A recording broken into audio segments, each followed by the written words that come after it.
Hi, I'm vollassick.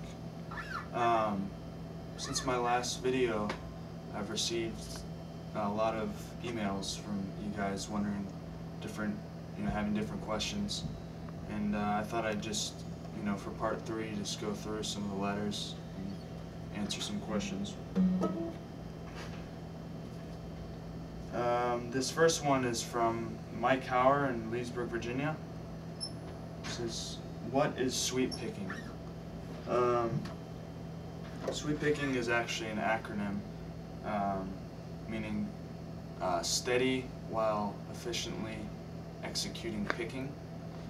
And basically the way you think of it is like you sweep, like sweep a floor. So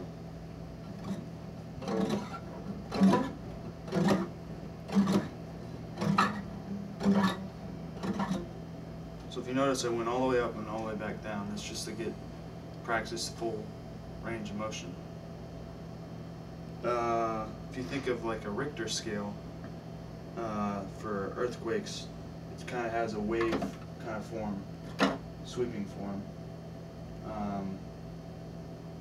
So if you think of it that way, or a lie detector, like when I go like this, I'm not lying, I'm not going like that, I'm just keeping it steady.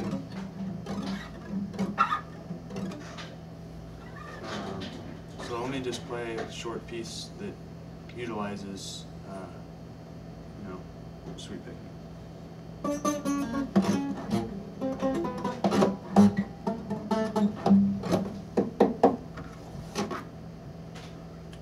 Alright, next letter.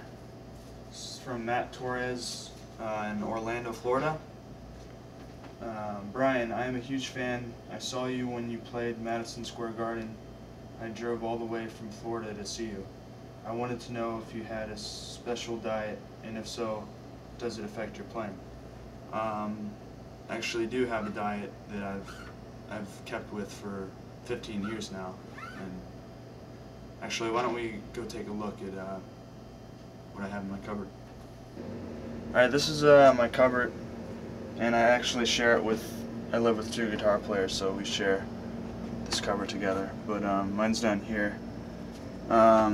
Basically, there's protein and candy canes, and basically what it does is, protein keeps you strong, and the candy canes, the sugar in it will kind of give you energy for a long gig. And what happens is there's something that happens in your cells when the protein is activated and with the whey, and the candy canes, they're kind of combating, and it basically creates chaos within your body, which then is transferred to your fingers.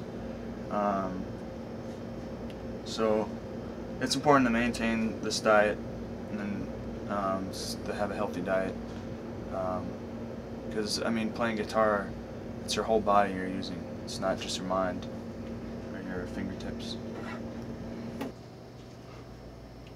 Alright, I'm just going to play a quick piece I wrote called Zinfandel.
I just want to talk a little bit about that piece. It's important to have themes when you write. Like I started out with this theme here, brought it up. So it's really a motif that I kind of branched out, improvised a little bit, and then I returned to the motive. So it's important in tertian harmony to kind of keep the motives and, you know, kind of do improv, stuff like that. Okay, next question. This is from Chris Hodges, Phoenix, Arizona. It says, "Hi Brian, on your first video you talked about linear chromatic concepts. What about non-linear chromatic concepts?" Well, that's kind of a silly question in a way, because you know, it's like if somebody said, "Brian, make me a peanut butter and jelly sandwich, but don't put peanut butter in it." It just doesn't exist. So,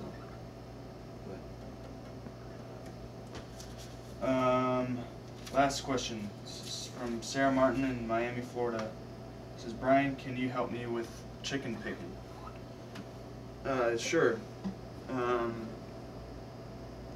Chicken picking is basically scraping your fingernails on the string, getting that kind of sound.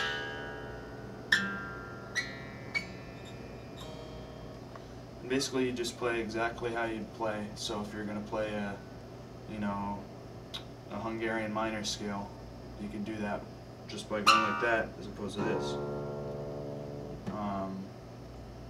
So if I was going to play Hungarian minor scale,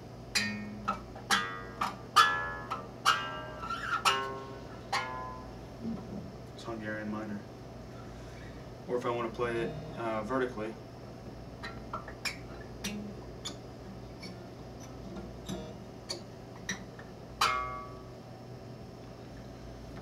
maybe I think I should talk about my gear here. This is a 752 electric Yamaha. As you can tell, I have a Floyd Rowe right there. Kind of see it's very nice tremolo, very light headstock. This is all stock, by the way. So I'm just going to close by playing a piece. And actually, I'll just do improv here.